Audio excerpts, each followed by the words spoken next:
Mr Speaker, we need to change the direction we've been heading. It would be a massive understatement to say there could be room for improvement from the raft of issues that have raised their heads in recent years. It's just not good enough.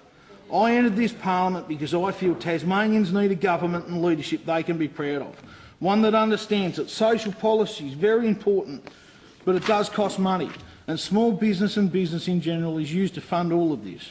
Eventually we become uncompetitive, and as such businesses close or move out of our state, as we've already seen.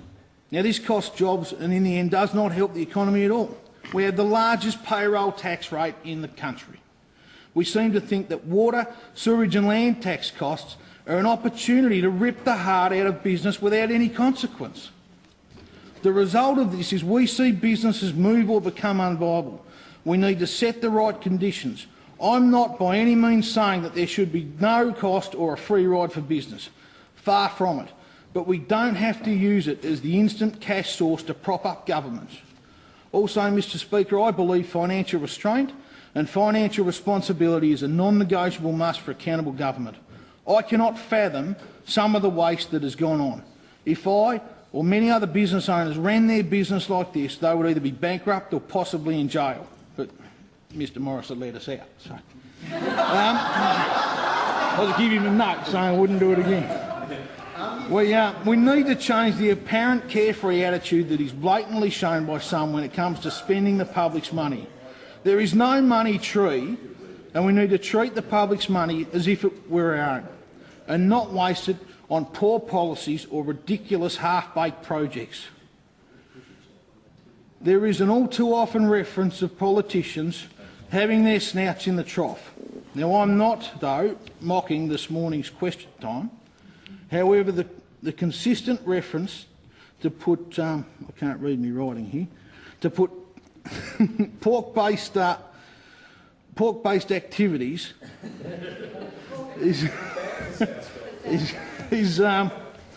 doesn't help us with the public referring to that. Mr Speaker, I was brought up on the belief that a good education is paramount to the building blocks of someone's life. We need to invest today for Tasmania's tomorrow. This doesn't mean a botched implementation in the rolling out of a suspect or doomed policy.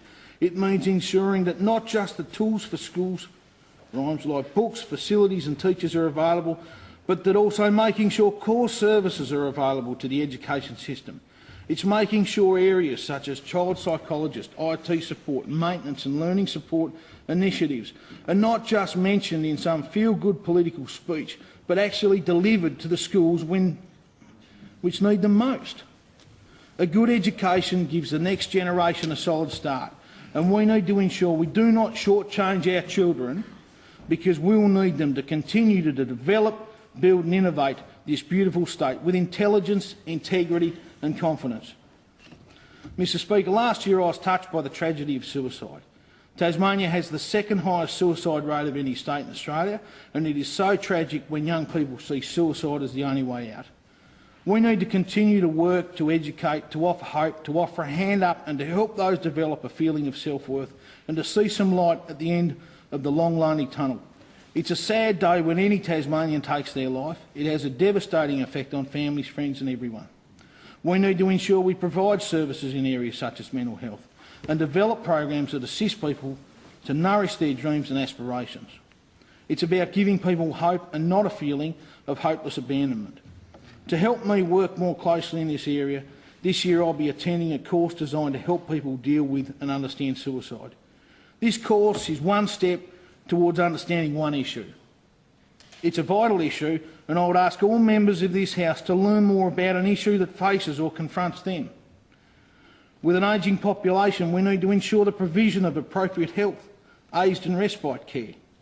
I understand there are some blurred boundary lines between federal and state responsibilities.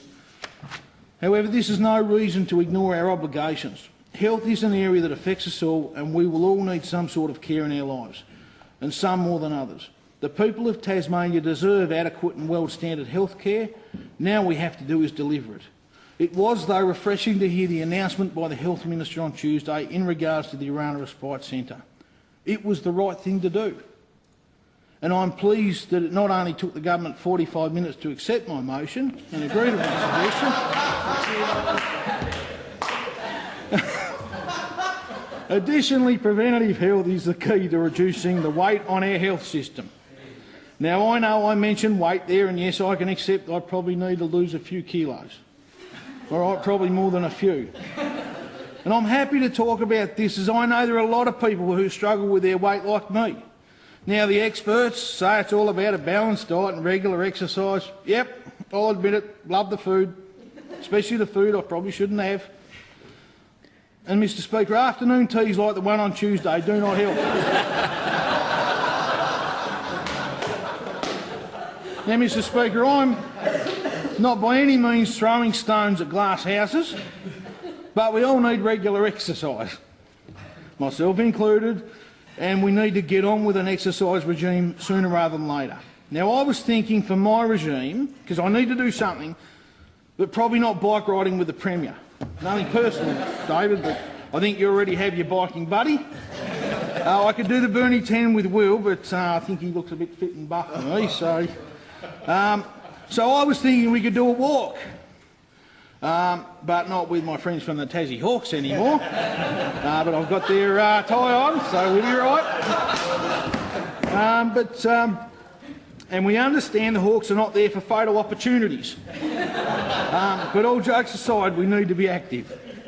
And I mention this in my speech because, yes, I need to be active as well. And if someone wants to go walking, if they have a group and want an extra, I'm happy to tag along. No Hawks, of course, but I'll be there.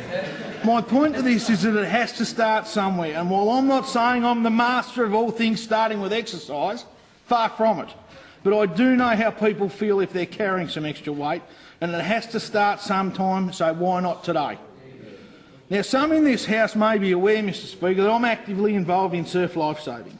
And for those that are worried, whilst I do still patrol the beaches of Port Sorell and Hawley, I wear shorts, not budgies. I reckon this is kinder to the other beach users. But in saying that, I'm still getting used to when I sunbathe, people throw a bucket of water over me, so don't worry, mate, we'll get you back. We'll get you back out there. But Surf Lifesaving is one organisation that not only provides a healthy environment to teach safe practice, it also saves lives every year on Tasmanian beaches. I would compel all Tasmanians to be aware in the surf, but also to teach their kids surf safety. In saying that, it was great to see that all sides of this House recognise the crucial role surf lifesaving plays in Tasmania, with announcement of significant packages for surf lifesaving infrastructure improvement. I would, though, like to see this funding provided as soon as possible, as some clubs are in dire need of improved facilities, and there are many surf lifesavers out there looking forward to these funds helping the clubs. As a club president, I can say that all clubs appreciate the support from all parties.